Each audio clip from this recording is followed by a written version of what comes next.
O dia 8 de março está chegando e nele se comemora o Dia Internacional da Mulher, data em que são celebradas diversas conquistas femininas na área política, econômica e social, que sem dúvida são muito importantes.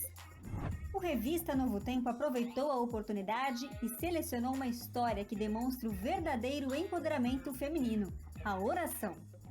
Uma mulher que ora, ela tem a convicção de que Deus está no controle de todas as coisas. Uma mulher que ora, deposita toda a sua ansiedade aos pés de Jesus e sabe que Ele vai ajudar. O discurso de Tatiana não se resume apenas a palavras bonitas, mas carrega a força e a certeza de quem vive na prática a experiência da oração. Há 1 ano e 6 meses, ela viu um verdadeiro milagre acontecer na vida da filha. Eu fui buscar na aula de natação e ela chegou em casa com uma dor na perna. Só que aquela dor, que no início parecia não ser nada sério e que a princípio até foi tratada com analgésico comum, desses que a gente tem em casa, na farmacinha, não deixou a Isadora dormir naquela noite. E a decisão da família de ir para o hospital acabou sendo o início de uma longa batalha pela vida. Deu entrada na UTI, quando deitaram ela na cama, eu percebi que o quadro já havia se agravado, só de olhar para ela. Foi quando a médica nos procurou e disse que o caso era grave, que a gente ia precisar sair para serem feitos alguns diagnósticos, alguns procedimentos, aliás, e disse que o quadro havia se agravado bastante e que era uma septicemia. Uma doença grave que pode matar. A sepse é uma infecção que se espalha por todo o corpo se não for tratada de forma rápida. Diante do conhecimento da gravidade da situação, no momento mais difícil da vida, uma prática fez a diferença. Junto com a batalha da Isadora pela vida, uma outra batalha era travada pela Tatiana, pelos familiares e amigos. A oração esteve de forma intensa em todos os momentos. Eu não consigo me lembrar de um dia sequer que nós não estávamos ali intercedendo. Eu fui registrando as minhas orações, as respostas dele, o que eu ouvia dos médicos, relato. A Isa é um milagre, continuem orando. Foi um longo processo de cura. Devido à necrose das extremidades decorrentes do seu quadro de saúde, Isadora perdeu os 2 pés, parte das pernas e os dedos das mãos, mas recebeu o milagre da vida. Eu sou vitoriosa porque eu tenho uma mãe, eu tenho um pai, eu tenho uma família que eles foram uns parceiros de guerra, que não fui só eu que venci, não. Não foi só eu. Foi a minha mãe, foi meu pai e foi Deus que me ajudaram a vencer. Que história linda! Eu não tenho dúvidas de que as orações foram atendidas e apesar do quadro clínico complicado da Isadora, Deus preservou a vida dela por um grande propósito. Parabéns à mãe, à família que persistiu ali na oração e teve essa dádiva alcançada, a preservação da vida. E essa é só a primeira boa notícia desta edição, que está recheada de tantas outras novidades e reportagens justamente sobre o poder da oração. Veja o que mais vem por aí. Liderança da igreja em toda a América do Sul vota novo documento com orientações sobre os cultos e reuniões. Oração dá força para corações em dias difíceis. Alunos de escola adventista fazem o drive-thru do amor. E projeto Geladeira Solidária ganha força em Manaus e atende profissionais de saúde. Essas e outras informações a partir de agora no seu programa de Boas Notícias.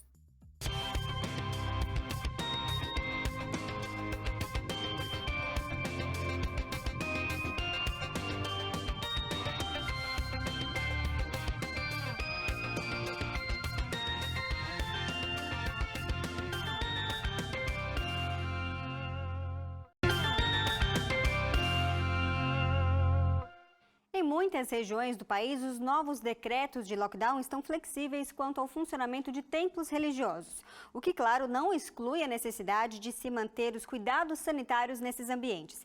Veja quais são as orientações da Igreja Adventista diante desse cenário. Mais de um ano se passou desde o início da pandemia de Covid-19. O que muitas pessoas acreditavam ser um surto rápido e de fácil controle adentrou 2021 com ainda mais força que no ano anterior. Uma piora que os profissionais da saúde atribuem ao relaxamento da população em relação aos protocolos de segurança. Essa versão do vírus é mais contagiosa, mais infectante do que a primeira. E agora está levando a uma saturação, a um colapso do sistema de saúde em várias capitais do Brasil ao mesmo tempo. Diante disso, alguns estados brasileiros estão iniciando um novo lockdown para conter o avanço da doença. A maior parte dos decretos, porém, permite o funcionamento de templos para cultos religiosos, desde que respeitadas as recomendações sanitárias. E nessa semana, a Igreja Adventista publicou um documento oficial em que dá orientações a seus membros e líderes sobre cuidados que devem ser mantidos em reuniões presenciais nos templos ou instituições, como a higienização das mãos, o uso de máscara, a aferição de temperatura e o distanciamento social, e recomenda o apoio de uma equipe de profissionais de saúde nos templos.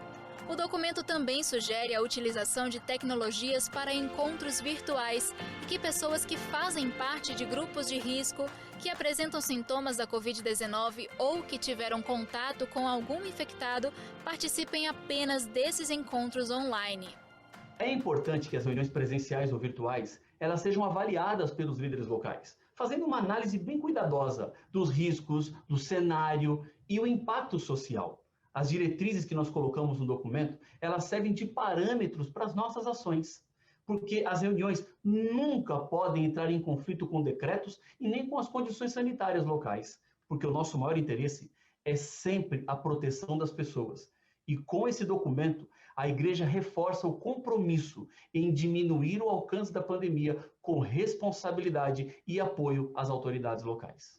Eu sinto que eu estou em um lugar seguro quando eu estou frequentando o culto, porque a igreja segue todas as normas. A entrada com álcool gel, o pedido de uso de máscara, o distanciamento nos bancos, mesmo que seja da mesma família, para que os outros também possam entender que esse distanciamento tem que ser válido. E para ser seguro, claro, depende de nós, colaborar com todas as medidas de segurança. Eu, quando me protejo, eu protejo minha família, minha casa, minha igreja, minha sociedade, especialmente as pessoas mais frágeis e vulneráveis da sociedade. E esta enfermidade, essa pandemia só vai passar quando coletivamente tivermos esse compromisso. Quanto mais rápido tomarmos essa atitude coletiva, responsável, mais rápido a doença vai passar. A Igreja Adventista tem enfrentado essa pandemia baseada em dois princípios que são duas palavras: prudência e ousadia. Quando a gente pensa em prudência, é exatamente reforçar o cuidado com a segurança, com os elementos de proteção individual, com as programações presenciais, com os templos abertos, com os cultos virtuais. Nós somos um exemplo à comunidade, nós temos uma responsabilidade de cuidar dos nossos fiéis e de seguir as orientações de saúde e as orientações oficiais também. Mas, por outro lado, a gente continua mantendo uma visão de ousadia. Ousadia em descobrir novos métodos que sejam seguros, que usem os recursos virtuais para manter a igreja viva, para manter a igreja envolvida, bem atendida e também cumprir a missão, porque uma crise muito grande abre muitos corações sinceros e nós não podemos perder essa oportunidade. Para ler o documento completo emitido pela Igreja Adventista, acesse o site adv.st/orientações-pandemia. E a Igreja Adventista do Sétimo Dia realiza todos os anos um projeto mundial chamado 10 Dias de Oração. Fiéis são incentivados a desenvolver uma vida de oração e comunhão com Deus. E nesse período de pandemia, onde as incertezas pairam, as orações têm alimentado a esperança de muitas famílias. Conheça agora uma história que vem de uma cidade do interior de Minas Gerais. Esta é outra história que envolve fé, superação e oração. A pandemia no Brasil completou um ano.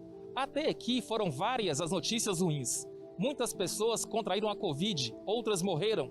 Mas mesmo em meio a dias tão difíceis, há sim motivos para agradecer. O Isaac é uma dessas pessoas. Ele ficou entre a vida e a morte no hospital. Nessa eu já fui com insuficiência respiratória, insuficiência cardíaca, batimento no nível máximo, morfina a todo instante, porque a dor era constante. Eu não conseguia respirar, não conseguia dormir, não conseguia sentar. Até para ficar deitado era difícil. E aí marcou-se a cirurgia para o dia 15. A doutora desconfiou que era uma coisa mais grave, pediu um dia a mais. Quando ela examinou esse um dia a mais, ela descobriu que a válvula só tinha no máximo 10% de função. O coração estava trabalhando no limite máximo, que a válvula metálica que eu tinha trocado a primeira vez. Ele estava no limite máximo mesmo.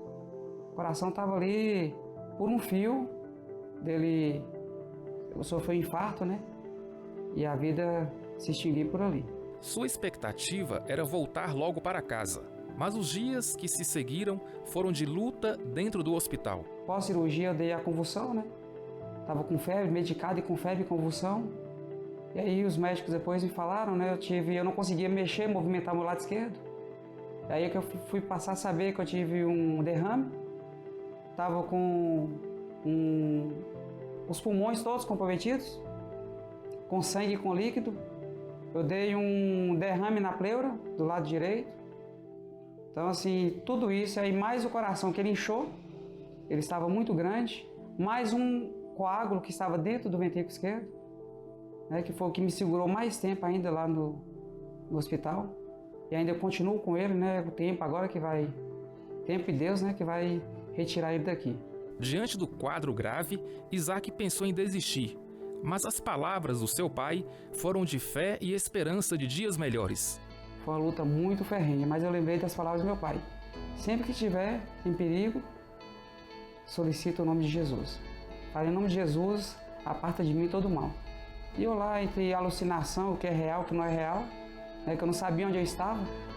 Era um CTI, mas como eu passei pelos 3 CTIs, o estado tão grave que eu estava, foram 20 dias, né, no CTI. E a partir dessa experiência, Isaac e sua família compreenderam que as orações foram a base fundamental para a sua recuperação. Então assim, você começa a desanimar. Mas como eles levavam todo dia motivação, palavra de esperança, de carinho, de amor, né, e falava, a turma lá fora tá todo mundo empenhado, então não desiste não. Então isso foi me fortalecendo, em saber que um amigo, um colega, um parente, até pessoas que eu não conhecia estavam orando. Foi uma experiência enorme e percebi que a oração ela é o carro-chefe para a gente ter esse relacionamento, para ter essa fé e essa confiança em Deus. Por todas as dificuldades enfrentadas, a história de Isaac é de superação e fé, pois as orações são lenitivos para a alma e força para os corações em dias difíceis como os que todos estamos vivendo. E chegou a hora do quadro Maranata. Hoje você vai ver como as pessoas com mais idade, especialmente os aposentados, podem ser voluntários da instituição em diversos projetos. Acompanhe comigo.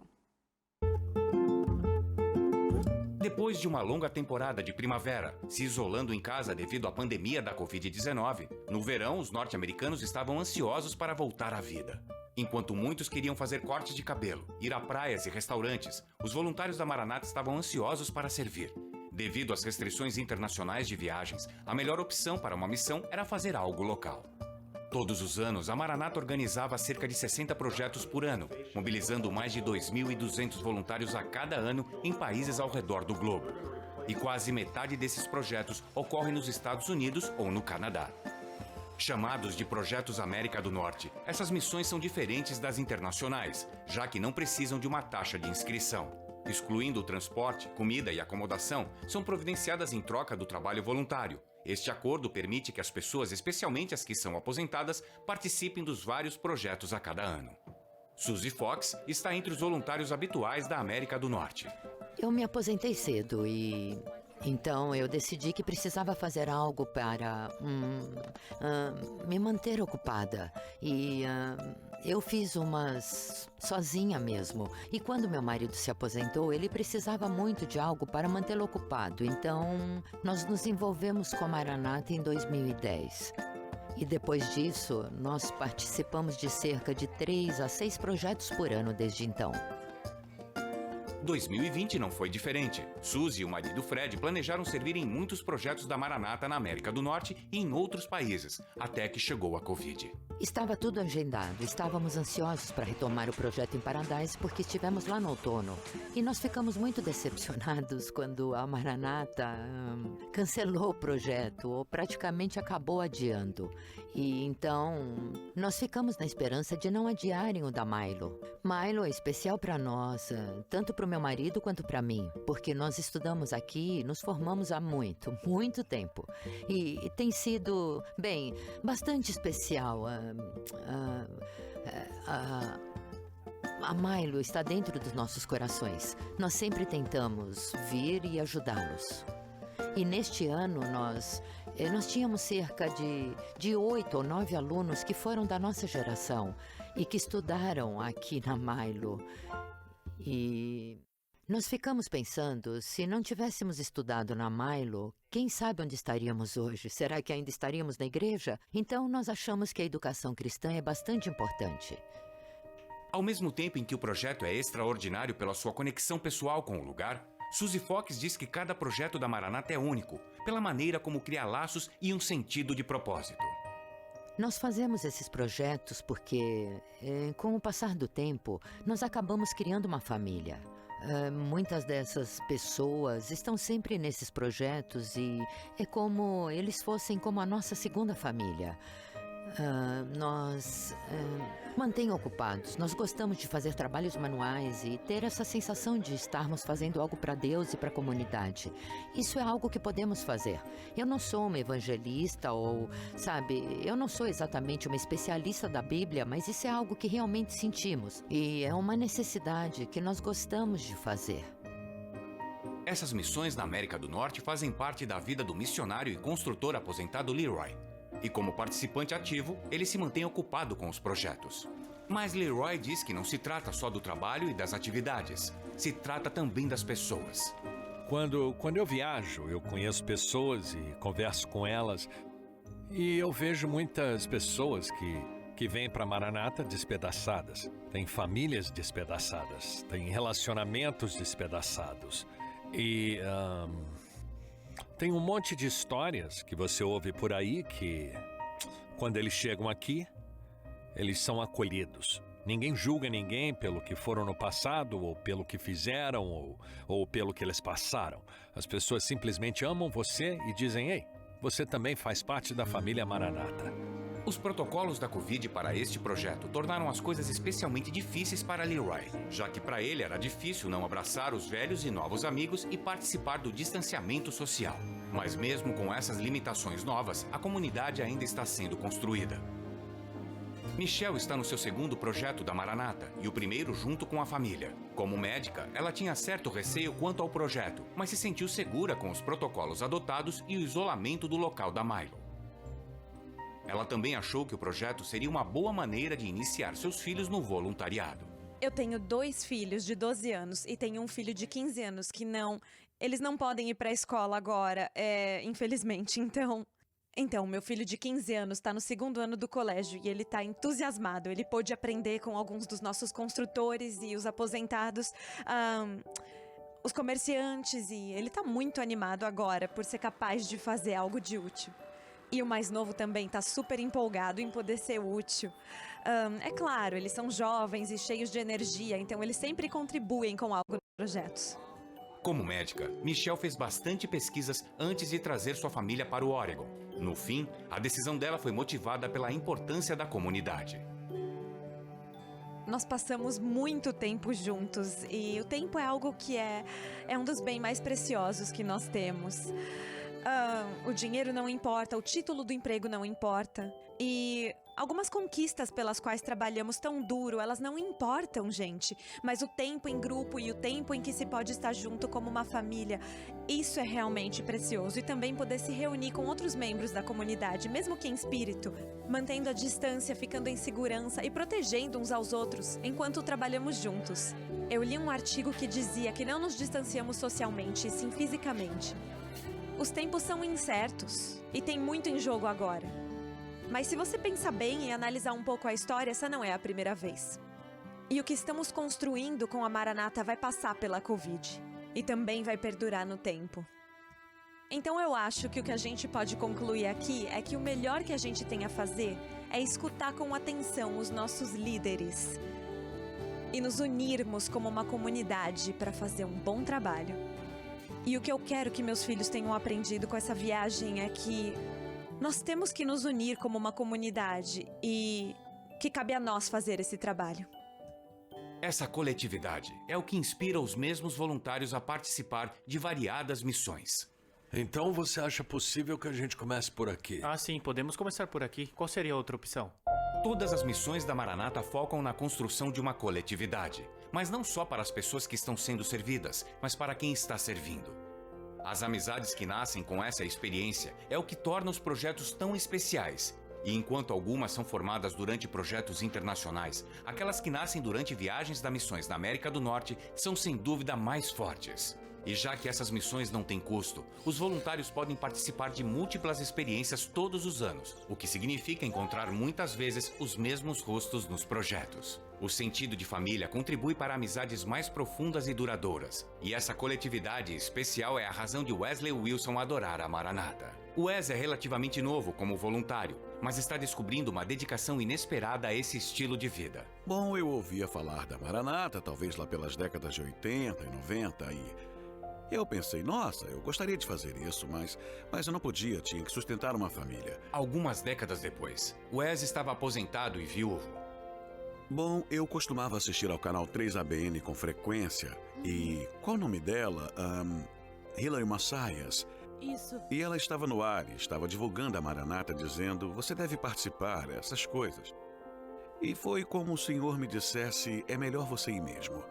Mas eu adiei. Aí eu assisti mais uma vez e me pareceu mais convincente, mais urgente. Certo, senhor, eu vou. E foi assim que acabei no projeto de Vancouver. Então eu me preparei e fui para Vancouver, Washington. Eu fui dirigindo até lá e, nossa, rapaz, será que vale a pena isso? Wes estava ansioso, até que um voluntário veio até ele e deu um forte abraço de boas-vindas. Eu gosto da irmandade dessa amizade. E quanto mais eu trabalhei, mais próximos eles ficaram e eu gostei de trabalhar. Esse aspecto das emoções no contato com pessoas é uma parte importante da experiência humana. Mas a pessoa que participa da Maranata se torna parte de um grupo. Você faz amizade com eles. Eles tratam você como um deles. Eles recebem você de braços abertos, em todos os sentidos. Esse sentido de coletividade é o que atrai milhares de pessoas para as missões da Maranata todos os anos. Alguns vêm em busca de aventura. Outros procuram se manter ativos. Todas as pessoas vêm em busca de um propósito e uma forma de retribuir, ainda que em meio a uma pandemia. Bom, uma das coisas boas na Maranata é que as pessoas que fazem parte da Maranata, elas querem ser uma bênção, elas querem servir. E é realmente incrível estar com pessoas que amam o Senhor e querem ser uma bênção para os outros. É realmente revigorante estar num grupo de pessoas assim. A pandemia do coronavírus com certeza prejudicou esse aspecto do voluntariado na Maranata que todos nós adoramos. É difícil prever quando os projetos dos voluntários da Maranata vão voltar ao normal, com uma agenda de oportunidades e serviços. Por enquanto, estamos realizando um projeto de cada vez. Porém, a maioria dos projetos de construção da Maranata sempre foi feita por trabalhadores e equipes locais. E agora, mais do que nunca, precisamos deles para continuar o trabalho. Desde março, essas equipes vêm construindo igrejas, escolas e poços artesianos em países como a Índia, Brasil, Zâmbia, Quênia e Costa do Marfim. Seja em Milo, no Oregon, ou em Abebrokuá, na Costa do Marfim, o trabalho nunca cessou. E essa missão precisa da sua ajuda contínua.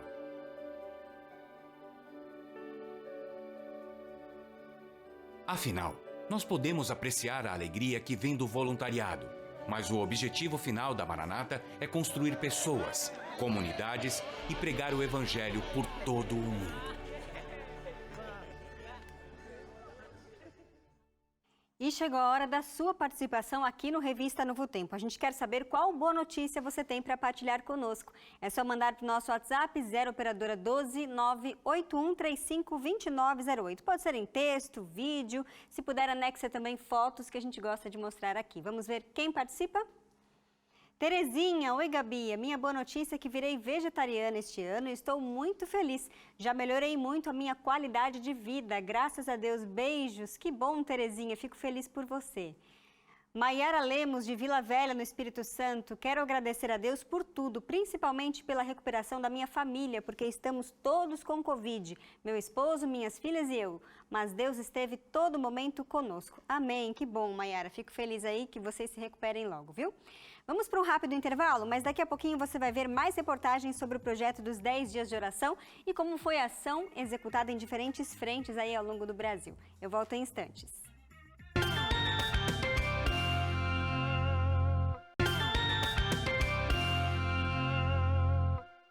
Estamos de volta e chegou a hora do quadro Missão 360 Graus. Hoje você vai conhecer a história da Jenny, que tinha acabado de se formar quando escolheu participar de um projeto 1 ano em missão no Chile.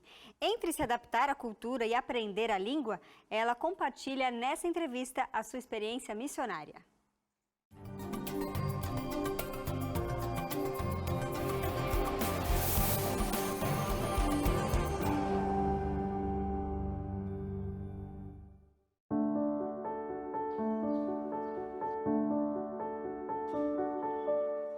Eu queria servir no campo missionário desde que comecei a universidade, mas só agora entendo por que não consegui logo no início. Esta tem sido minha oportunidade de trabalhar com 1 ano em missão aqui. O programa não existia quando eu comecei a universidade nos Estados Unidos, mas eu sempre senti que precisava terminar meu programa lá primeiro. Portanto, acho que Deus estava me pedindo para esperar por este tempo para servir aqui no 1 ano em missão. Eu comecei a pensar seriamente em servir após o meu 3º ano na universidade. Então falei com meu professor de Novo Testamento, que é chileno, e ele me falou sobre este projeto. É um projeto onde eles escolhem pessoas recomendadas e nem todos podem se candidatar. E assim recebi o convite, orei por cerca de 1 ano e agora estou aqui. Tenho muitas responsabilidades aqui. Eu sou professora de inglês, mas também trabalho na evangelização da juventude e com a igreja quando é possível. Dou aulas de inglês no centro missionário. Também ministro uma oficina de inglês para pais na escola adventista. E ainda dou apoio às aulas de inglês como um recurso para os alunos. Há um professor de inglês aqui na escola adventista e eu sou sua assistente. Além disso, trabalho com os desbravadores e com os voluntários do 1 ano em missão em várias atividades da comunidade. E trabalho aqui no Espaço Novo Tempo, o Centro de Influência. Dou aulas de inglês aqui e apoio outras atividades. Sou de Maryland. Meu pai é pastor na Associação de Chesapeake e por isso é de lá que eu venho. Tem sido interessante a adaptação à cultura daqui. Eu amo isso, é ótimo. As pessoas são abertas, cuidadosas. Porém, porque o Chile é um país modernizado, esta não é a experiência de missão que muitas pessoas esperam, como das viagens missionárias para a América Central. É mais modernizado, mais secularizado. As pessoas não estão abertas a compartilhar diretamente sobre a fé. A maioria da população vive nos centros urbanos. Portanto, há muito evangelismo indireto que acontece. É claro que as pessoas são muito amistosas, muito acolhedoras, mas também exigem um pouco de convencimento. Então, você tem que trabalhar em torno da questão: eles estão aceitando o que eu estou dizendo simplesmente porque estão tentando ser educados, porque esta é a cultura, Ou estamos realmente fazendo uma conexão aqui? Então essa é a luta e isso é o que temos de aprender, a fazer evangelismo transculturalmente. Eu falava um pouco de espanhol antes de chegar. Eu sabia o básico, mas é uma experiência completamente nova falar espanhol em um país onde é a língua nativa. Porque não nos damos conta quando falamos inglês ou nossa própria língua de quantas gírias usamos, quantas expressões, quantas frases temos. Não nos damos conta de quão rapidamente nós mesmos falamos. Portanto, ao entrarmos em outra cultura, quando tentamos aprender essa língua, ela é completamente diferente. O conhecimento do livro não cobre tudo. Demorei cerca de 2 meses, mesmo falando um pouco de espanhol o tempo todo, para me tornar fluente na conversação. Agora sou capaz de improvisar, capaz de pregar também em espanhol, mas não tem sido fácil. Você vagueia muito tempo, sentindo-se um pouco perdida, não sabendo exatamente tudo o que está acontecendo a cada momento, mas as pessoas aqui são muito pacientes. E isso significa muito em outra cultura, quando você honestamente faz o esforço de se comunicar com as pessoas. Uma das coisas que eu fiz questão de fazer e que eu recomendaria para qualquer pessoa que serve em um país estrangeiro é não falar demais a sua própria língua na frente de todos, evitando ao máximo falar inglês. Há pessoas fluentes em inglês na escola secundária onde trabalho, mas eu falo com eles em espanhol quando posso. Isso faz uma enorme diferença no relacionamento com as pessoas. É incrível porque eu sinto que está me preparando melhor para uma vida no ministério, que é para o que eu estudo. Uma das razões pelas quais vim aqui foi para trabalhar diretamente com a igreja, com uma administração envolvida em ministérios de extensão na comunidade e para aprender com tudo isso. Portanto, estou trabalhando diretamente com vários pastores diferentes aqui. Tenho muitos mentores, por assim dizer. Estou aprendendo a usar diferentes métodos ministeriais. E também é uma bênção incrível poder estar no ministério e ter uma segunda língua. Quando apresentamos o amor de Deus para as pessoas diferentes de nós, qual a melhor maneira para nos aproximarmos delas? Dentro daquilo que imaginamos ser o melhor padrão cultural, geralmente o nosso, ou levando em consideração a cultura a ser atingida? O apóstolo Paulo nos deixou, através de sua própria vida, um exemplo inquestionável sobre a importância de intencionalmente levarmos em consideração as diferenças contextuais entre aquele que comunica o Evangelho eterno e aquele que começa a ser exposto ao amor de Deus. Ouça com atenção o que o apóstolo Paulo afirma. Porque, sendo livre para com todos, fiz-me servo de todos para ganhar ainda mais. E fiz-me como judeu para os judeus, para ganhar os judeus. Para os que estão debaixo da lei, como se estivesse debaixo da lei, para ganhar os que estão debaixo da lei. Para os que estão sem lei, como se estivesse sem lei, não estando sem lei para com Deus, mas debaixo da lei de Cristo, para ganhar os que estão sem lei. Fiz-me como fraco para os fracos, para ganhar os fracos. Fiz-me tudo para todos, para por todos os meios chegar a salvar alguns. E eu faço isso por causa do Evangelho. Nesse contexto, encontramos a importância de construir pontes de comunicação intencionais para a proclamação do Evangelho eterno. Algo importante aqui é compreender os princípios de comunicação que nós encontramos aqui na Palavra de Deus. O próprio Jesus Cristo nos ensinou, em diversas situações, que a transmissão de sua mensagem de esperança não seria sem a participação efetiva de seus discípulos. Ao contrário, ele explicitamente comissiona seus seguidores a compartilhar os seus ensinos a todos. Essa é a essência do discipulado cristão: viver e compartilhar a mensagem do Mestre. Essa participação, portanto, tem uma dimensão transcultural, onde o trabalho de tradução afeta ao menos 2 áreas específicas: a língua e a cultura local. Quando falamos da língua, obviamente, temos em mente os diferentes códigos usados para viabilizar a comunicação que ocorre dentro de uma cultura específica.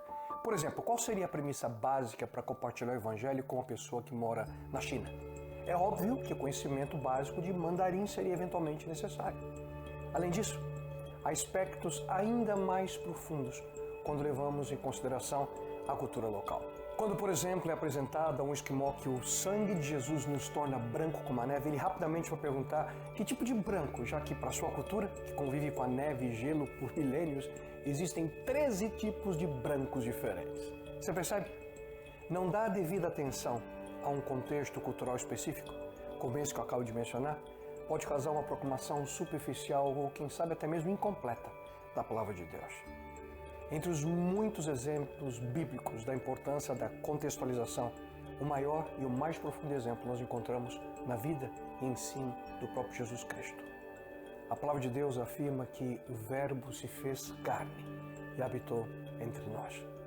Jesus, o Filho de Deus, submeteu-se ao processo de encarnação para ser gerado por Deus como um ser humano. Ele nasceu, cresceu, viveu e morreu como um de nós, dentro de um contexto étnico, histórico e geográfico definido. Portanto, para que nós pudéssemos ter condições de melhor entender quem de fato é Deus e seus propósitos para a raça humana, Cristo veio ao nosso planeta, Cristo veio a esse mundo para comunicar uma mensagem de maneira fiel, significante e aplicável ao contexto sociocultural dos seus dias. Através da encarnação, ele comunicou a sua mensagem em padrões culturais humanamente inteligíveis e relevantes. Cristo verdadeiramente pensou, sentiu e agiu como ser humano para que nós pudéssemos ter plenas condições de entendê-lo, de aceitá-lo e amá-lo dentro e através da cultura palestina do século I. Em outras palavras, Jesus Cristo construiu uma ponte sobre o abismo entre dois contextos totalmente distintos, a realidade divina e a realidade humana, deixando assim os seus discípulos e a todos os seus seguidores o exemplo de aproximação para que todos possam compreender a essência da mensagem de salvação. Em nossos dias, o mesmo princípio deve ser empregado. Em qualquer contexto que o agente da missão possa estar, para que aqueles que ainda não conhecem ou ainda não aceitaram o amor de Deus possam, de maneira compreensível e de maneira relevante, ter a oportunidade de escolher viver de acordo com a vontade de Deus e o seu sonho para cada um de nós. Que tal você também ser um instrumento de comunicação relevante do amor de Deus a todos que estejam aí ao seu redor? Tudo depende de uma simples escolha, a sua. Nas regiões leste e norte de São Paulo, capital, as escolas adventistas promoveram o projeto dos 10 dias de oração para mais de 4.500 alunos. Eles participaram de ações específicas durante todo o período e uma delas foi a soltura de balões de gás hélio com mensagens bíblicas. Realizado todos os anos pela Igreja Adventista do Sétimo Dia, o projeto 10 dias de oração, 10 horas de jejum, motiva adventistas de quase toda a América do Sul a se unirem em oração por temas específicos. Em 2021, o foco do projeto, realizado no mês de fevereiro, foram as famílias. A Rede Adventista de Educação também convida os estudantes a participarem do projeto. Só nas regiões leste e norte da capital paulista, mais de 4.500 alunos foram envolvidos em ações que dão ênfase à importância da oração como um canal de comunicação com Deus. O hábito de orar sempre foi praticado nas escolas adventistas. O projeto dos 10 dias de oração fortalece e incentiva a prática desse hábito. Recebemos todos os anos centenas de alunos novos, muitos deles sem nenhuma experiência com oração. Por esse projeto, estes alunos fortalecem o seu relacionamento com o Criador através da oração.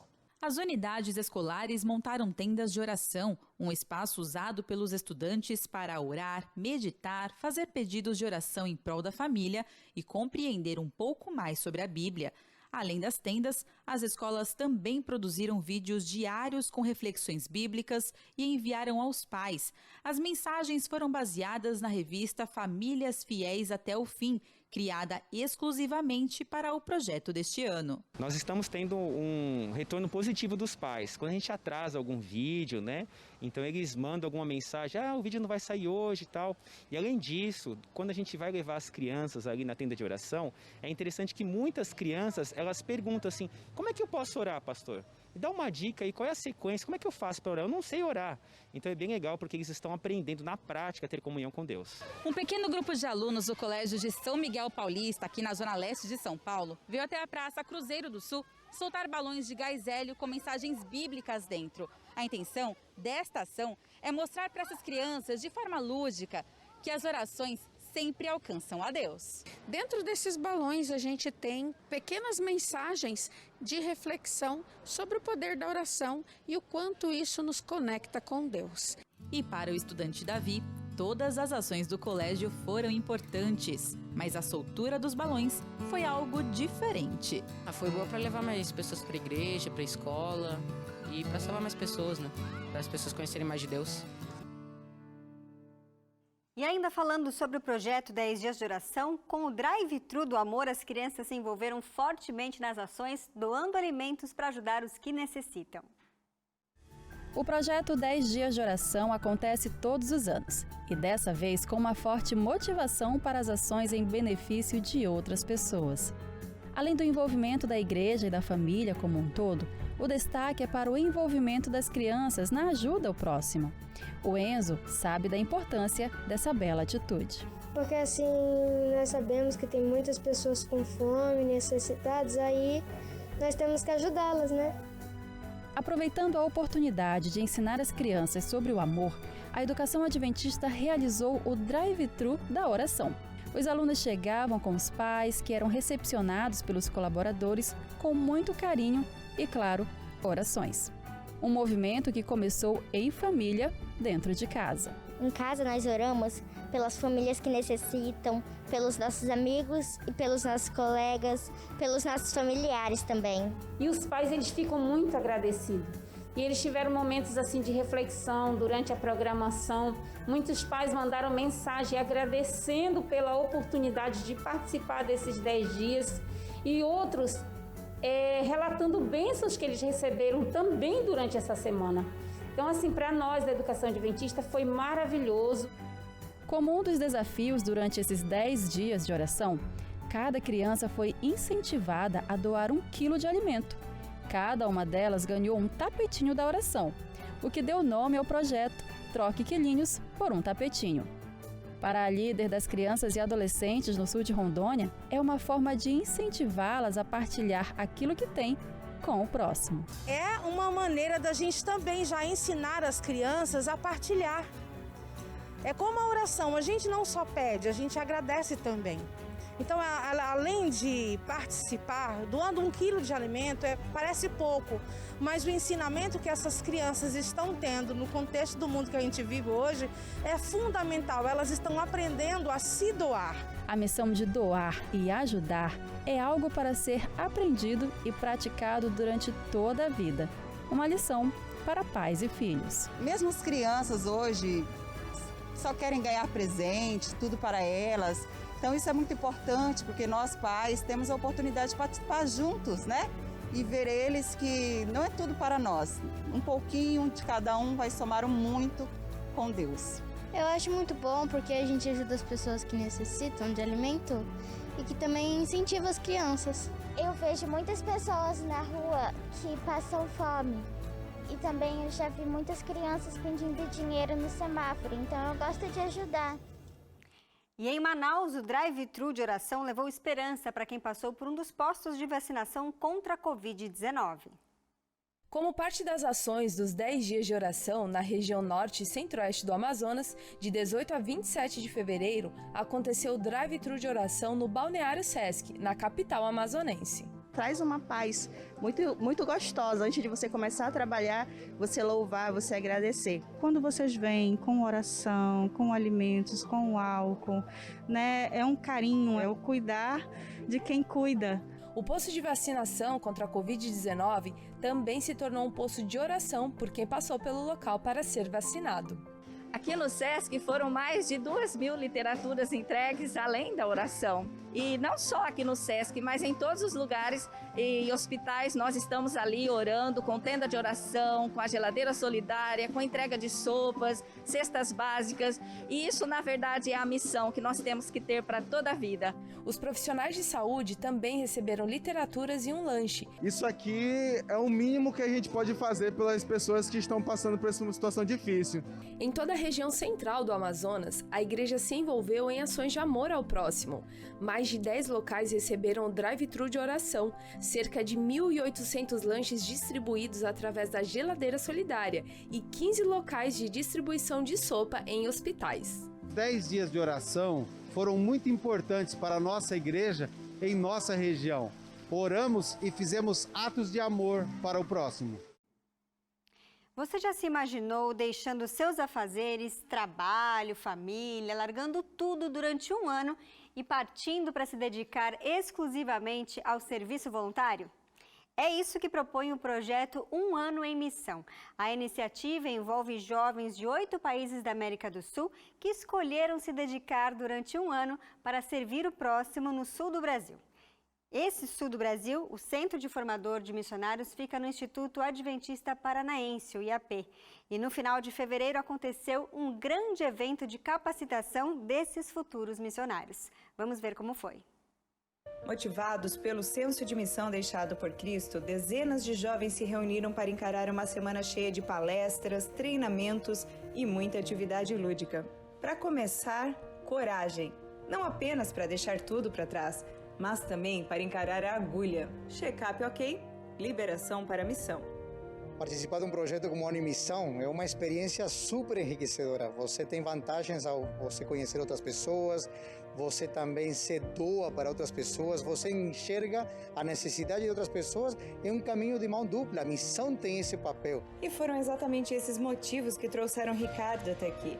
Ele nos conta que deixou 2 faculdades de engenharia e matemática e também um emprego fixo para dedicar um ano de sua vida ao voluntariado.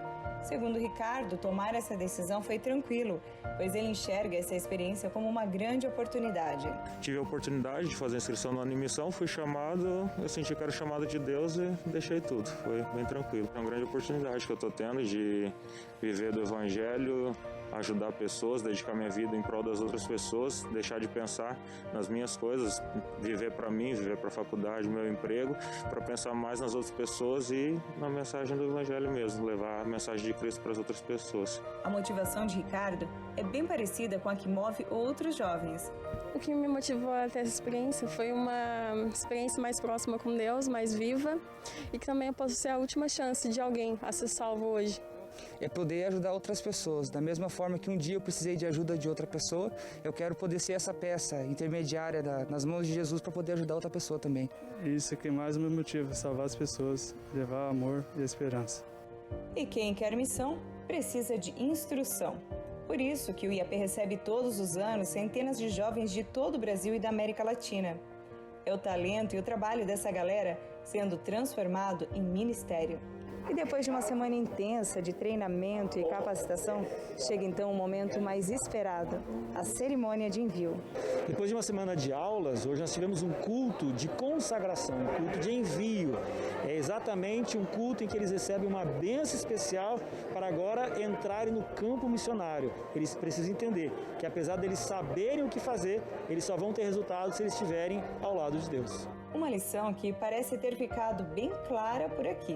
Foi uma ótima semana, um ótimo treinamento e a gente leva muita coisa nessa semana porque Deus ensina muito pra gente. Espero ter um ano ótimo para que Deus possa nos usar para salvar pessoas para o Evangelho. No ano passado, em decorrência da pandemia da Covid-19, as atividades do projeto Um Ano em Missão foram cessadas. Neste ano, em 2021, a agenda do projeto estará sujeita a alterações de acordo com as leis do Estado. E vamos a mais um momento de interação com você aí de casa? Manda sua mensagem para a gente no WhatsApp 0 Operadora 12, número 981352908. Vamos ver quem já participa com a gente. Eurides, minha boa notícia é que minha filha Isadora Maria é aluna do NASP. Sou grata a Deus por isso. E ela já está no 5º período da graduação em psicologia. Que bom, que ótimo, Eurides. Parabéns aí para sua filha, viu? Vamos para mais uma pausa rápida, mas depois do intervalo tem o nosso giro de boas notícias que vai falar de uma corrente do bem feita por voluntários de Manaus, que tem feito a diferença ali na região. Eu te espero por aqui.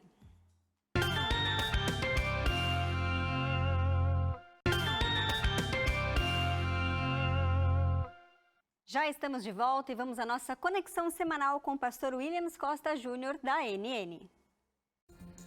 Projeto promove conexão familiar e auxílio integral à comunidade mexicana. Voz da Juventude é lançada no sul do Pacífico. Currículo de escola primária no Caribe incentiva o cultivo de frutas e vegetais. Os detalhes a seguir aqui na NN.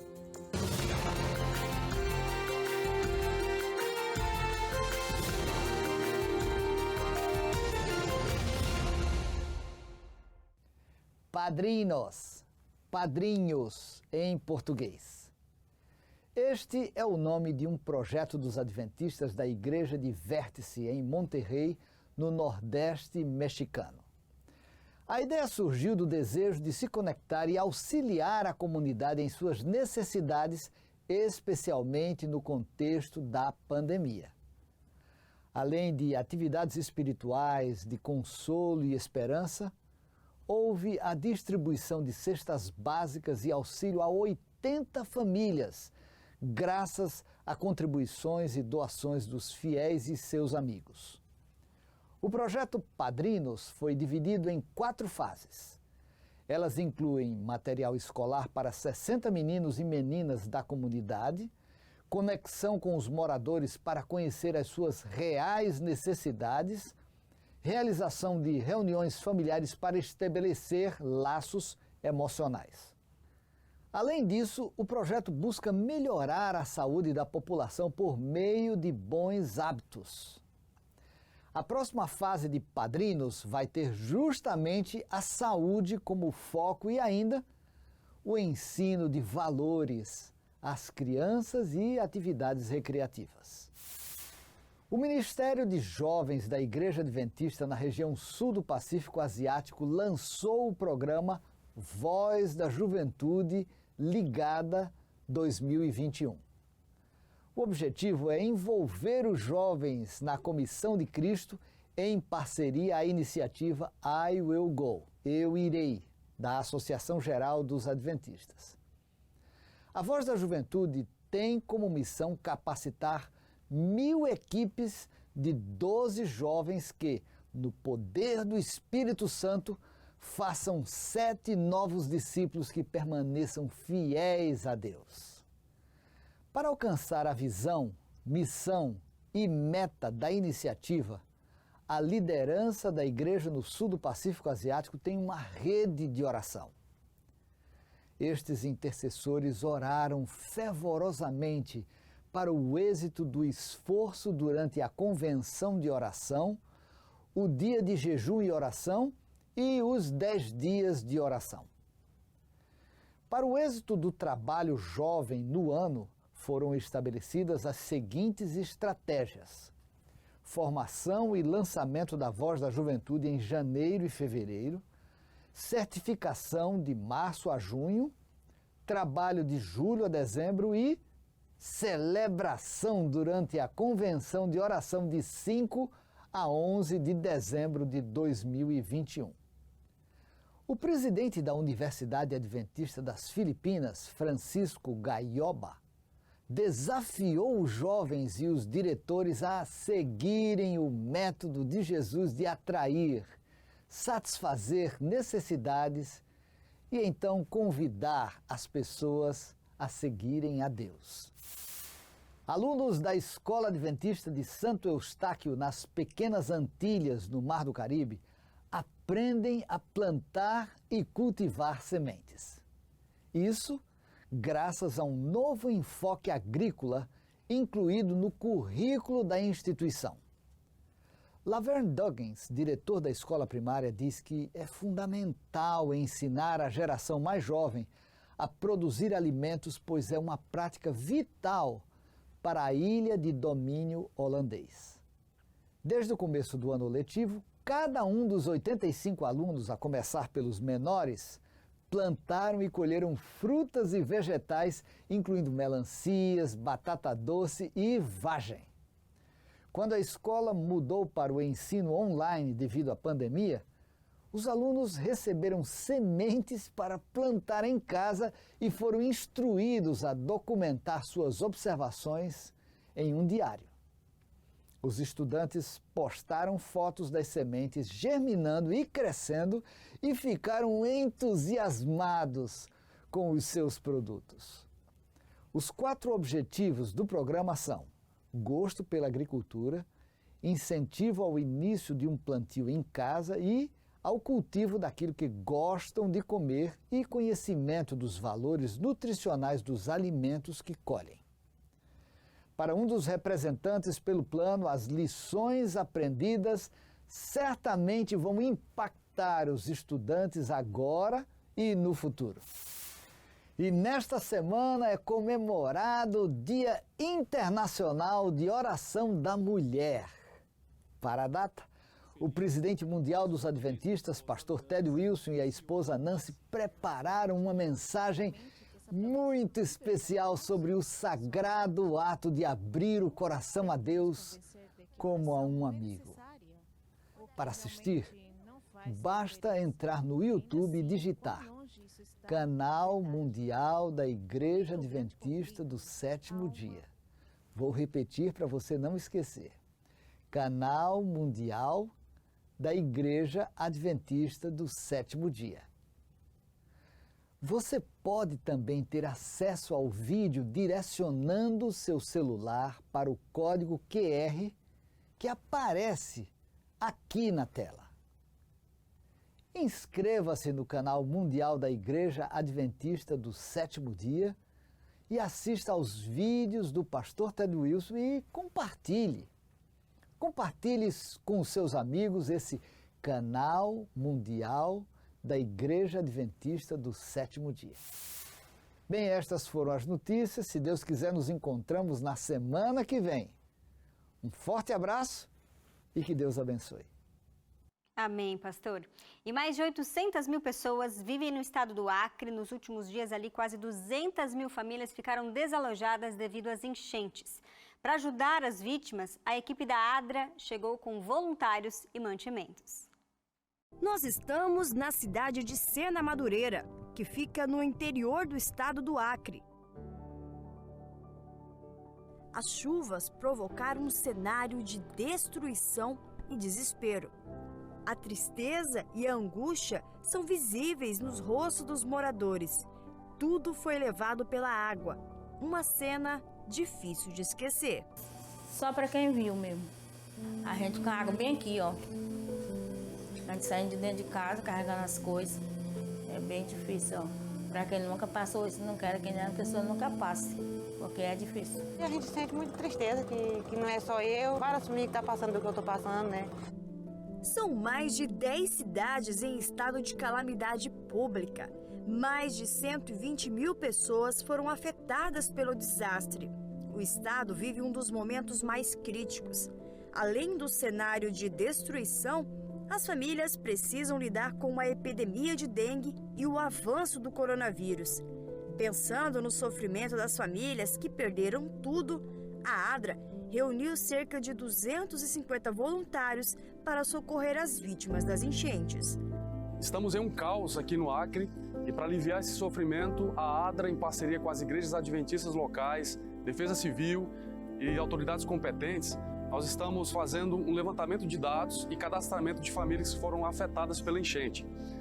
Nesse primeiro momento, como resposta, vamos atender aproximadamente 1.000 famílias com vouchers de R$200 cada, cestas básicas, kit de higiene e água. Lore e Doriane são duas voluntárias. Com bicicletas, elas percorrem todas as ruas alagadas. O objetivo é cadastrar as famílias que irão receber os mantimentos. Tinha casa que a gente chegava com 5, 6 famílias, muita criança. Tô chorando com fome, molhado, perderam tudo. E aquilo me comoveu muito. É muito doído a gente ver as pessoas implorando pelo menos por um prato de comida. É triste. Diego é uma das vítimas das enchentes. Mesmo precisando de ajuda, o jovem largou tudo e escolheu ser um voluntário. Eu fui a vítima também da alagação, assim como as outras, e nunca tinha participado de uma ação dessa. É a primeira vez que estou participando aqui para ajudar as pessoas também, porque eu estou sentindo no coração e na mente que isso as pessoas sofrem, eu estou sofrendo também pela mesma situação.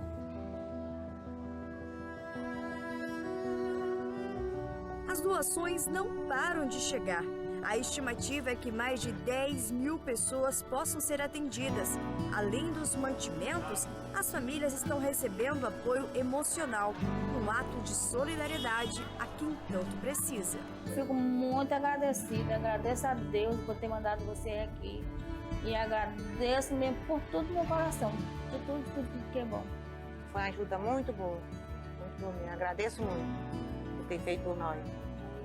Se não fosse Deus em primeiro lugar e a Adra, eu acho que nós não teríamos conseguido fazer muita coisa. Então eu sou grata a Deus por isso e pela Adra no momento aqui. Porque a Adra tem sido um braço muito forte para nós. Tanto aqui em Sena Madureira como no Acre todo. Isso é muito bom para nós.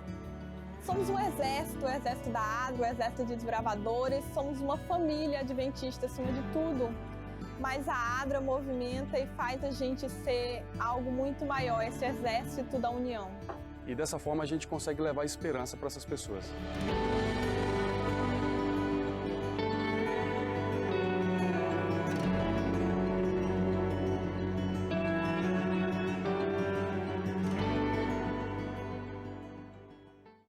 Parabéns à Adra, que faz um excelente serviço aí para toda a comunidade. E o Amazonas vivenciou o período mais triste da sua história com a segunda onda de contaminação do novo coronavírus. E devido a esse cenário, a Igreja Adventista realizou ações de amor nos hospitais da capital amazonense, buscando levar carinho e solidariedade para os familiares dos enfermos e também para os profissionais da saúde. Confira na reportagem do Fabrício Gomes. O Amazonas viveu o período mais difícil com o novo coronavírus desde o início da pandemia. A disseminação do vírus e os altos índices de mortes tornaram os 2 primeiros meses de 2021 os mais tristes da história do estado. Devido a este cenário, a Igreja Adventista em toda a região noroeste do país usou o período dos 10 dias de oração para levar solidariedade e carinho às pessoas que enfrentam essa pandemia diariamente. Estamos com diversas ações e entre elas nós temos as tendas de orações que habitualmente nós colocávamos em nossas igrejas, mas devido aos decretos estamos nos hospitais, levando o amor, o acolhimento para essas pessoas que estão sofrendo através da oração. Em Manaus, uma das ações de amor foi a montagem de tendas de oração nos hospitais da cidade.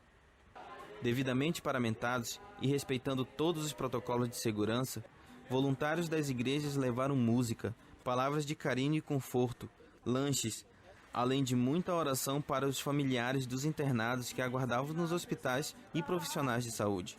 A oração é esse conectar-se com Deus, é esse estar na presença do Senhor.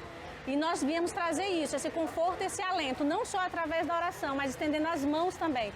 E é uma honra para mim participar de um projeto desse, onde trazemos esperança para as pessoas.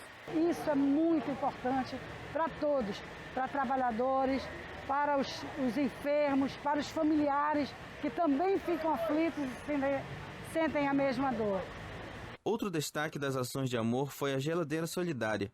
Mobilizada pelos jovens adventistas, essa geladeira foi estabelecida dentro dos hospitais e era abastecida pelo menos 2 vezes ao dia para servir os funcionários. E a gente é muito agradecido por esse gesto, né? Que é de fraternal. Na verdade, é um gesto fraternal. Porque você está fazendo isso porque somos irmãos, todos somos irmãos. Os jovens, demonstraram ao longo desses dias a sua gratidão, o seu respeito a esses profissionais que estão à frente, lutando para ajudar a nossa comunidade. As tristezas trazidas pela Covid-19 são imensas. E muitas pessoas ainda enfrentam essa pandemia todos os dias. Kátia é venezuelana e acompanha seu filho que aguarda atendimento. Para ela, as palavras de carinho e as orações renovaram suas esperanças de que tudo vai melhorar. É muito fortificante, é muito alentador que nesses momentos tão difíceis que a maioria das pessoas que nos hospitais estão passando tenham uma palavra de conforto. E como igreja nós não podemos passar por alto uma situação tão agravante como a que nós estamos vivendo hoje. De mãos dadas, confiando em Deus, a igreja continua ativa para a honra e glória do Senhor. E além dos problemas derivados do novo coronavírus, outras urgências de saúde continuam acontecendo. E por isso o internato do Rio Grande do Sul, o Instituto Adventista Cruzeiro do Sul, se mobilizou para criar uma campanha de doação de sangue mensal entre alunos e servidores. Em uma simples oração, a prática da empatia é exercitada. A ligação com Deus através de pensamentos e pequenas preces pode transformar vidas. Pensando nisso, o Instituto Adventista Cruzeiro do Sul, IACS, decidiu enfatizar, através da oração, a prática da empatia intercedendo por outros. Foram 10 dias de conexão com Deus, através de curtas pausas durante o dia, onde alunos e funcionários tiveram a oportunidade de usufruir de um local especial para ter um momento com Deus. Alunos que compõem o grupo do Geração 148 da instituição realizaram em torno de 1.200 ligações, que abrangeu famílias de alunos e servidores. Em um sistema de rodízio, professores e funcionários do IACS se mobilizaram para criar a campanha de doação de sangue de forma mensal, aqui na cidade de Novo Hamburgo. Para além dos problemas derivados do novo coronavírus, outras urgências de saúde continuam ocorrendo, e a transfusão de sangue pode ser a diferença entre a vida e a morte. Por isso, é vital que os bancos de sangue estejam abastecidos. Nós entendemos que a oração seja algo teórico e também algo abstrato. A nossa ação de hoje visa não ser apenas teórico, mas visa ser alguma coisa também prática. Não apenas abstrato, mas alguma coisa concreta. E a doação de sangue é isso, nós nos preocuparmos com o próximo. Como instituição adventista, o Instituto Adventista Cruzeiro do Sul, o IACS, se preocupa com o próximo. Por isso hoje, servidores vieram doar. Mas isso não é só hoje. A nossa intenção é que, pelo menos uma vez ao mês, venham servidores, venham alunos, venham pais de alunos, venham a comunidade, para que em uma doação possam salvar até 4 vidas. E a doação de sangue é a concretização, na prática dessa preocupação. Você se doa realmente um pedacinho de você para tentar salvar e ajudar alguém. Essa ação mensal de vir aqui, se dispor a doar, é muito importante, tanto para nós como professores, para incentivar os nossos alunos, os nossos parceiros, que sim, é uma ação importante, que pode salvar vidas, e a gente está aqui para dar o exemplo disso. E que lindo exemplo, em que a gente possa copiar aí nas nossas esferas de faculdade, trabalho ou mesmo entre família. Vamos ao nosso giro de boas notícias agora, hoje com a Daiane Fagundes, que já está aqui comigo. Boa noite, Dai, tudo bem? Boa noite, Gabi. Boa noite para você também que está em casa. Sempre um prazer ter a sua companhia, principalmente numa sexta-feira à noite. Tudo bem com você, Gabi? Graças a Deus, na paz aqui. Um feliz sábado. Um feliz sábado para você também. Olha só, a gente começa o nosso giro de hoje comentando sobre a vacinação contra a Covid. A gente começa o giro de hoje diante da situação delicada pela qual passa o estado do Amazonas. Eu confundi aqui os giros, viu, Gabi? Eu coloquei o segundo em primeiro, então você aguarde aí pelo segundo, porque a gente começa hoje falando do Amazonas, viu? Diante da situação que o estado do Amazonas tem passado, muitas pessoas têm se mobilizado diante disso. Então, dentre essas pessoas estão os voluntários da Igreja Adventista do Sétimo Dia de Alphaville, lá em Manaus. Eles se juntaram para ajudar as pessoas com Covid que estão em casa sem condição de ir ao hospital ou que estão sem vaga hospitalar. Eles fazem fisioterapia, levam oxigênio, comida, outros atendimentos também que as pessoas precisam em casa. E a gente tem algumas imagens para mostrar, são essas aí que passam na sua tela. E, gente, a gente só vê, né, Gabi, que são pessoas unidas, em preces, movidas com uma força maior, com certeza que vem do céu. E existe também o sentimento de gratidão a Deus, gratidão a cada voluntário, a cada doador, a cada intercessor, porque sem essas pessoas nada desse projeto seria possível. E, inclusive, gente, tem um perfil criado no Instagram para quem quiser acompanhar as ações e, por que não, né, fazer parte dela, ajudar de alguma forma, seja com doação ou, se possível ainda, ajudando de forma presente. É o @Corrente do Bem SOS, aparece aí na sua tela, você pode procurar lá. E olha, A gente sabe que quando nós nos unimos, nossa força pode ser muito grande e, de fato, ajudar inúmeras pessoas. É verdade. E a gente tem visto ao longo da pandemia, né, Gabi, o quanto que as pessoas se unem para ajudar o próximo de alguma forma, seja para fazer compras no supermercado, levar mantimentos para quem precisa e assim por diante. E a gente vê inúmeras dessas histórias que a gente vem contando aqui no Giro, no Revista, não é? Exatamente. A gente traz isso aqui como uma forma de inspiração, né?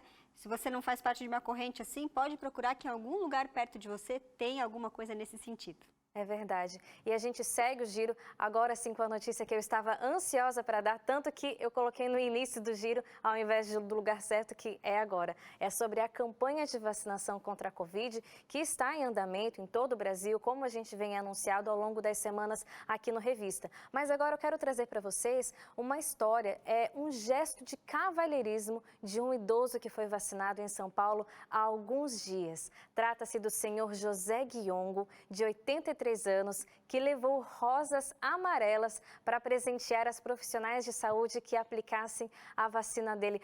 Olha só que belezinha, que gracinha, né, Gabi? Muito, muito. Inclusive, tem aí a filmagem desse ato tão gentil que foi feita pelo filho do seu José, que era quem dirigia o carro que o levava para tomar a vacina, lá no estádio do Pacaembu, em São Paulo. E o seu José, inclusive, comentou em entrevista ao jornal Metrópole que as enfermeiras estavam ali trabalhando debaixo de um sol quente, com uma fila imensa, e elas foram muito agradáveis com ele. E só para você ter ideia, o seu José esperou 3 horas na fila para ser vacinado, mas ele disse que a espera foi muito válida, já que ele ficou um ano inteiro em isolamento, né, para poder se proteger. As pessoas idosas normalmente precisam ficar mais tempo em casa porque são um grupo de risco. E ele ainda disse que torce pelo fim da pandemia. Para que isso aconteça, é claro, a gente diz que todas as pessoas precisam ser vacinadas. Enquanto isso não acontece, vai levar um tempo para que toda a população seja vacinada. A gente sempre reforça aqui no Revista a importância de seguirmos os protocolos de segurança e de higiene pessoal. Então, sempre que puder, fique em casa o máximo de tempo necessário, saia o mínimo possível. É muito fácil hoje, né, Gabi, fazer compras pela internet, seja de supermercado, farmácia. Sim, e tudo tem esse delivery, né? Exato, e quando precisar sair com máscara. Com álcool em gel na bolsinha, sempre que tocar alguma coisa, passa o gel na mão. Isso aí. E assim a gente vai cuidando do outro e o outro cuida da gente. E assim a gente passa por toda essa pandemia. Exatamente. Por toda essa pandemia, né, Gabi? Exatamente. Se Deus quiser, livres desse coronavírus, Se Deus quiser. Obrigada, Dai. Eu que agradeço. Uma boa noite para você. Boa noite para você também que está em casa. Vamos a mais uma interação? Já mandou sua boa notícia aqui pra gente? Nosso número já aparece aí na tela, vamos ver quem participa. Isabel, de Águas de Santa Bárbara, São Paulo. Boa noite, Gabi. Minha boa notícia é que o meu marido recebeu a vacina hoje. Olha aí que bênção, dona Isabel. Você vai ser a próxima, hein? Rose, de Boston, nos Estados Unidos. Boa noite, Gabi. Agradecida pelo projeto que aconteceu na Escola Adventista de Stoneham. As crianças participaram de uma celebração ao Black History Month, onde elas representavam um personagem que fez diferença na história negra. Meu filho Isaac participou. Olha aí que belezinho o Isaac então, Rose. Parabéns para vocês, viu? E chegou a hora de último intervalo, mas ainda hoje, aqui no Revista tem o quadro Fé em Ação e uma entrevista com parte do grupo musical Margem Norte. Você quer saber as novidades? Eu te conto daqui a pouquinho. Fique ligado.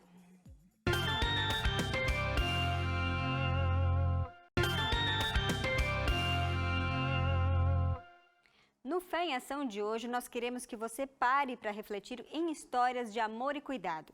Hoje vamos mostrar Raul Soares, um município localizado no interior do estado de Minas Gerais. Por lá, uma família viu de perto o cuidado de Deus em um momento que parecia sem solução, quando não tinha nem mesmo um lugar para morar.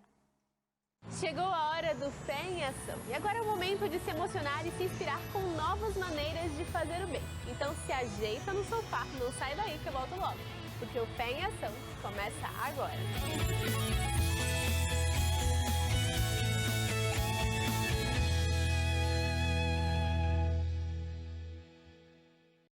Você já viveu um milagre? Já viu Deus cuidando de você em situações que pareciam sem solução? Seja por meio de pessoas que se colocaram à disposição para ajudar ou simplesmente quando o impossível aconteceu. Aqui no Fé em Ação nós queremos que você pare um momento para refletir em histórias de amor e cuidado. Porque muitas vezes, quando o caminho parece ser mais difícil, é que o milagre está mais perto de se tornar real. Em janeiro do ano de 2020, várias cidades daqui do leste de Minas Gerais foram afetadas por fortes enchentes. Hoje estamos aqui na cidade de Raul Soares para conhecer a história da Maria Sônia.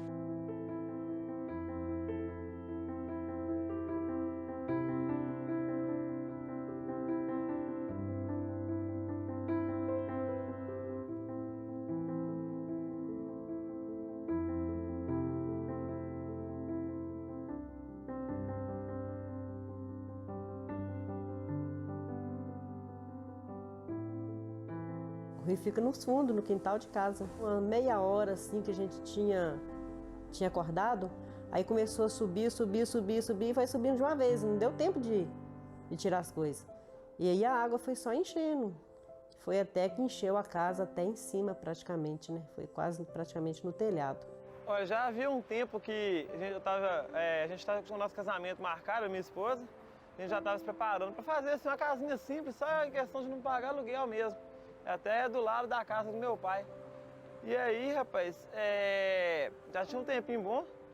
E nos últimos dias, antes da enchente, a gente estava fazendo. A gente já estava fazendo, já estava terminando, fase final já, o barraquinho lá. Aí a gente até tinha acabado de colocar o piso na sexta-feira. E no sábado a enchente veio e levou tudo. O rio vem enchendo de lá para cá.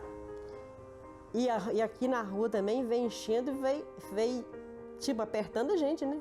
A correnteza vinha daqui da rua e a enchente vinha do rio também.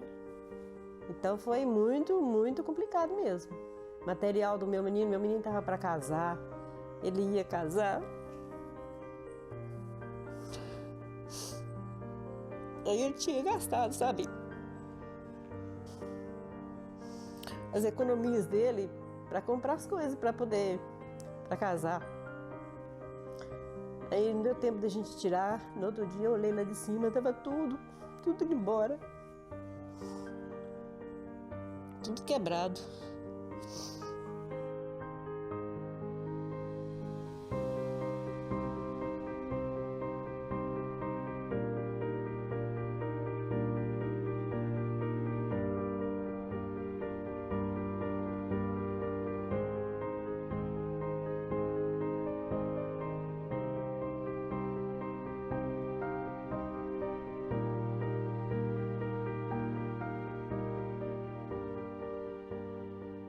Nossa, cara, não tem explicação não, é uma tristeza, uma falta de esperança, porque era tudo que a gente tinha, o pouco que a gente tinha estava ali. Era coisinha simples, humilde, e aí mesmo assim era o pouco que a gente tinha. A gente não tinha ideia de onde tirar para fazer outro, para fazer de novo, para reformar, algo assim. Ela não foi destruída, mas ela foi interditada, porque é uma casa muito antiga, a casa acho que tem mais de 100 anos. E por ela ser um pouco afastada da rua, aí o dia inteiro ficava batendo aquelas coisas, vinha guarda-roupa, geladeira, televisão, botijão, sofá, deu rachadura, aquele telhado ficou prestes a cair, então ficou interditado. Aí por isso que a gente não pôde voltar para ela. Pedi o rumo que eu não podia pagar um aluguel, não tinha condições de pagar um aluguel, não tinha dinheiro para fazer, entendeu? Porque o meu marido, ele é aposentado com um salário, só. E ele faz tratamento porque ele tem problema de saúde. Então não tinha jeito, não tinha condição de forma alguma. Não tinha esperança, mas não tinha agora, como que a gente vai fazer de novo? Não tem de onde tirar, não tinha dinheiro, não tinha jeito de fazer de novo. É só por Deus mesmo. Foi difícil, né? Mas eu orei muito com Deus, né? Fiquei perdido, mas Deus ajudou. Aí eu fiquei perdido, mas oramos muito. Chegando lá com a ajuda dos vizinhos e da minha cunhada, que entrou na frente, tomou a frente. Aí foi que a minha irmã me ligou e falou comigo assim: fica triste não, boba, porque nós vamos fazer uma casa para você. Mas eu pensei assim, ela tá querendo me confortar nessa hora que tá difícil, né? Para mim ter uma esperança. Eu pensava assim, como que a gente vai fazer uma casa se a gente não tem condição de fazer uma casa? Aí ela falou assim, não precisa ficar triste não chora não, que nós vamos fazer uma casa para você. Aí nesse momento eu enjoelhei no quarto, orei, pedi a Deus que desse discernimento a ela, que a gente queria construir a casa da minha irmã, mas a gente achava que não ia ter condição E aí, nesse primeiro momento, eu arrumei um dinheiro, passei para ela e aí as ajudas começaram a surgir. Eu sei que foram várias pessoas, acho que foi uns 3 países diferentes que as pessoas ficaram sabendo através de conhecidos e que sensibilizaram com a história e mandaram ajuda. Não tinha como não ajudar. Ver a pessoa, uma casa caída, de enchente, aquele movimento todo, perdeu tudo que tinha. Então não tinha como a gente não ajudar. A gente podia, se a gente pudesse, tinha ajudado mais. Mas um pouquinho, a gente de vez em quando estava lá, ajudando, conversando também com eles. Vendo a situação deles ali financeira, eles não tinham condições de fazer nada, nada. Foram doações, né? Ajuda de amigos, de familiares. Nós vamos construir uma casa boa para você. Eu pensava assim, ela não faz ideia de como tem que ser a estrutura dessa casa aqui, porque é área de risco. Fica muito caro. Meu marido falou com ela assim, você fala com ela que ela tá maluca, não tem jeito, porque ali vai ficar muito caro. E nós não temos nada para ajudar ela. Aí ela pegou e ela ficou firme na palavra, sabe? Eu falava assim, meu Deus, onde que ela tá pensando?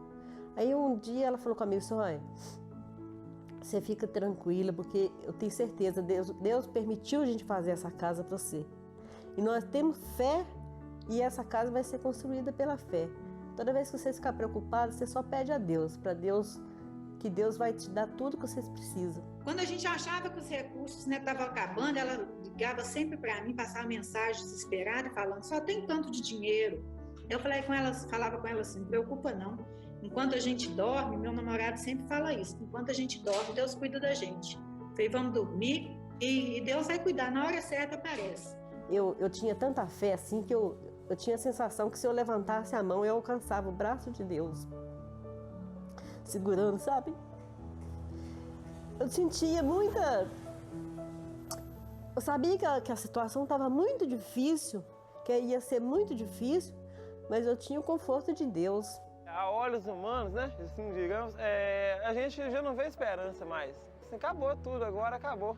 Aí Deus vem e surpreende a gente, faz uma coisa na vida da gente que a gente nunca imaginava, nunca passaria pela cabeça. Nem... Deus é inexplicável, né? É um milagre. É um milagre de Deus porque uma pessoa que perdeu tudo e não tinha nada e está com uma casa bacana daquela maneira, então isso é um milagre. E eu, na minha mente, eu imaginava uma casa muito diferente, bem assim, sabe aquela casinha assim, só com um telhado de amianto? Eu imaginava uma casa assim. E Deus me deu uma muito melhor, né? Muito além do que eu nem sonhava, né?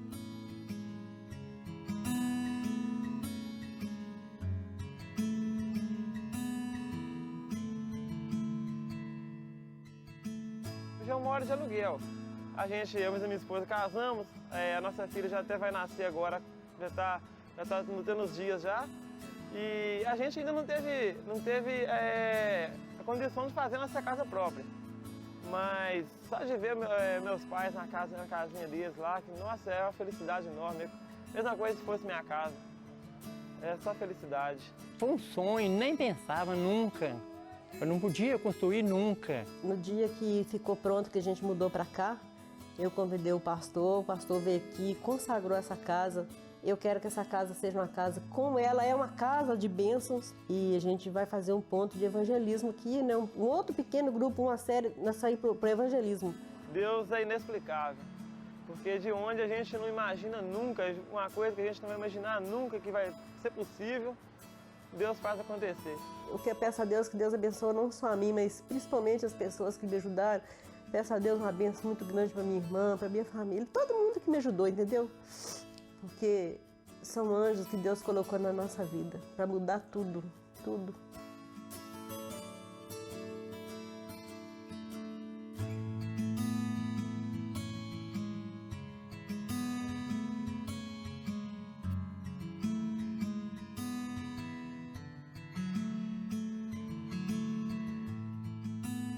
Que história inspiradora, não é? Eu espero que hoje você possa vivenciar o milagre que você precisa ou, quem sabe, ser um milagre na vida de alguém.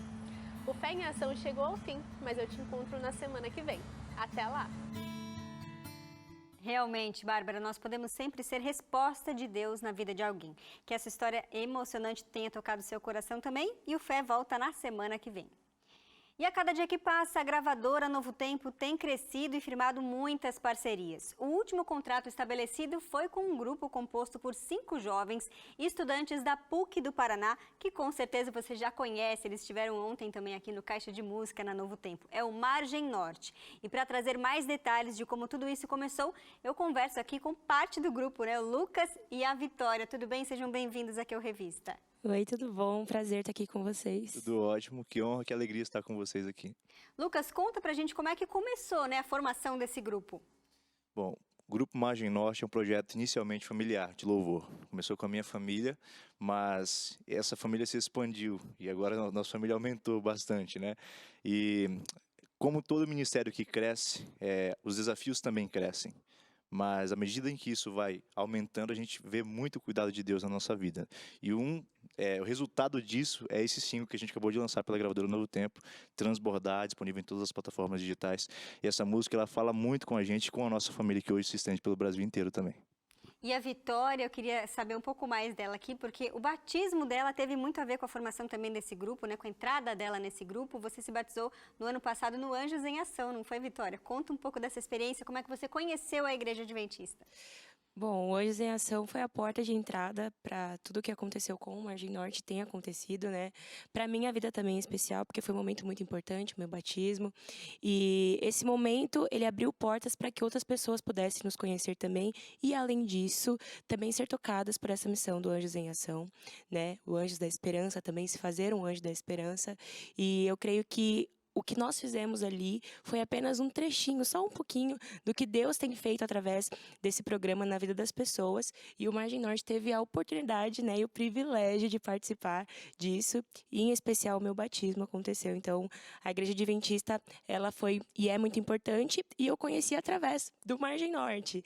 Então, tudo que eu sei hoje, tudo que eu vivo hoje, foi através desse grupo que tem mudado a minha vida, mudado a minha história.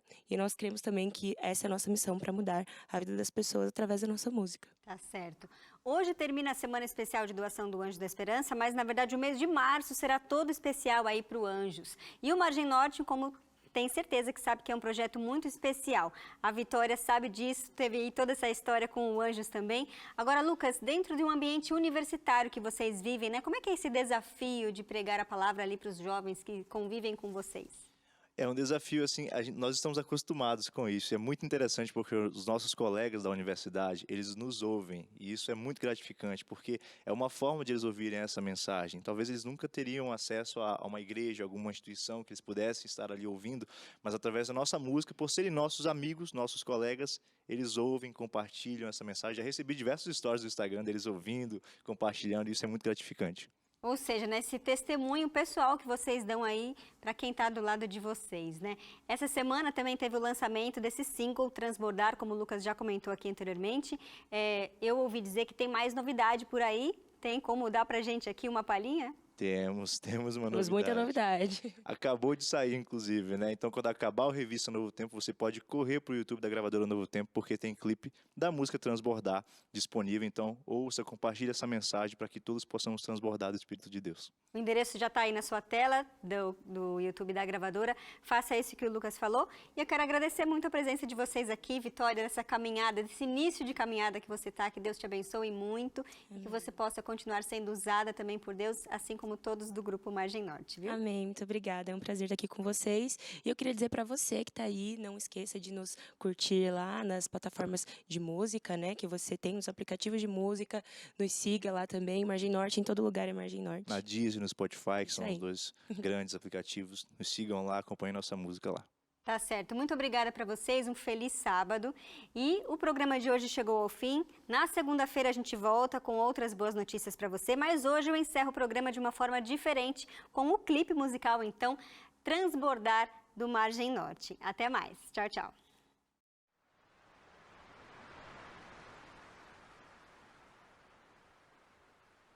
Vem a minha sede saciar em minha terra seca, vem molhar.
Enche minha vida e não pares.